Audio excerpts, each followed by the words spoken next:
Warren Buffett's story is more than a story about money. It is a journey of patience, hard work, and simple but powerful choices. He was not born rich, and he did not grow up in comfort.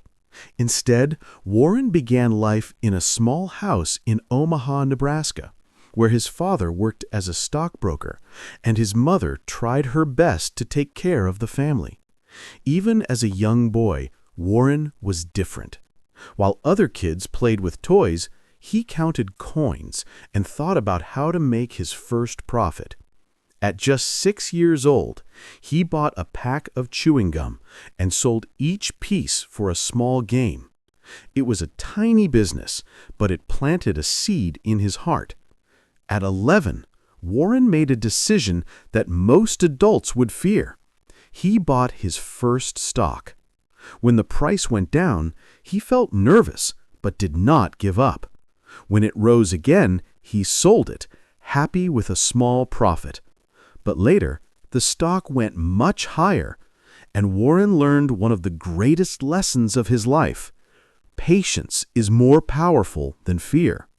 From that moment, Warren continued exploring every way to earn money and understand how business worked. As a teenager, Warren delivered newspapers before sunrise.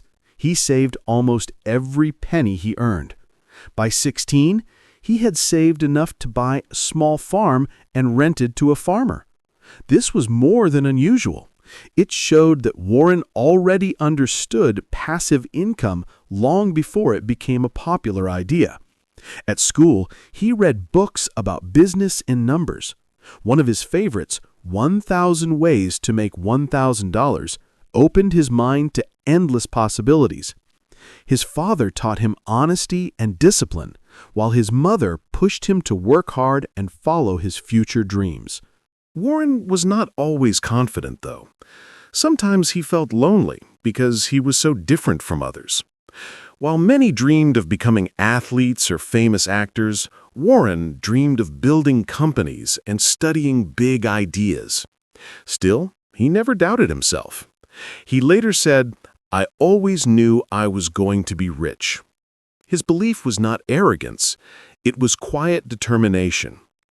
When Warren finished high school, he already knew he wanted to build wealth through investing. He attended college because his father wanted him to, but he spent more time studying companies than sitting in classrooms. By 19, he had already saved around $10,000, an impressive amount for someone his age. Warren wanted to learn from the best, so he applied to Harvard Business School, but he was rejected. Instead of feeling defeated, he searched for another door, and he found one. His idol, Benjamin Graham, taught at Columbia University. Warren applied, was accepted, and soon became one of Graham's best students. After graduation, Warren tried to work for Graham's firm, but he was rejected again due to lack of experience. Warren still did not give up. He returned to Omaha, worked as a stockbroker, studied companies every day, and waited for another opportunity. Then, in 1954, Graham finally offered him a job. Warren learned valuable lessons about value investing, the idea of buying strong companies at good prices and holding them for a long time. In 1956, Warren returned home and started an investment partnership with only $15,000 from family and friends. This small beginning was the foundation of what would one day become Berkshire Hathaway. Warren later bought the struggling textile company after a disagreement with its owner. Though the original business failed, Warren transformed Berkshire into a massive holding company that owns parts of iconic businesses like Coca-Cola, American Express, and later even Apple. His strategy remained simple: buy great companies and keep them for decades. What surprised many people was Warren's lifestyle. Even when he became one of the richest men on earth, he continued living in the same small house he bought in 1958. He enjoyed simple breakfasts from McDonald's and wore ordinary clothes. He believed that happiness does not come from luxury, but from doing meaningful work and living honestly. Warren's personal life also shaped who he became. He deeply loved his first wife, Susan, who supported him and encouraged his growth. Their relationship changed over time, but their bond remained strong until her passing. Warren later married Astrid Menks, who cared for him with kindness. He often said the most important decision in life is choosing the right partner. Warren also became close friends with Bill Gates, and together they created the Giving Pledge, encouraging billionaires to donate most of their wealth. Warren himself has already given away more than $50 billion. He believes money is a tool to help others, not something to keep only for yourself. Even in his older years, Warren reads for hours every day. He says that knowledge grows like compound interest. The more you learn, the more valuable you become.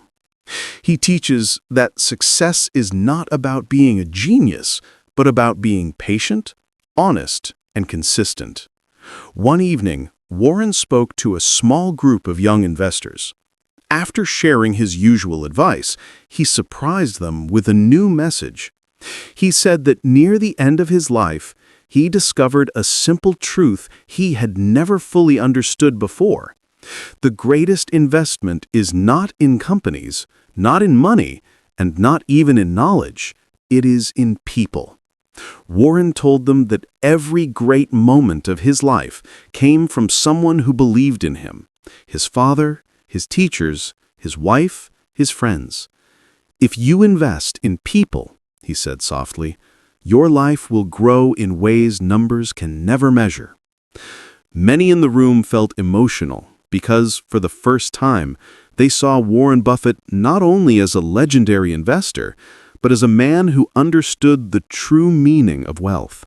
And that became one of his final and most powerful lessons to the world. If this story touched your heart or taught you something new, please support the channel. Your like, comment, and subscription help more learners discover these inspiring stories. If you want more simple English stories like this, don't forget to follow the channel and turn on the bell. Thank you for learning with me today. Keep going, keep learning, and never stop believing in yourself.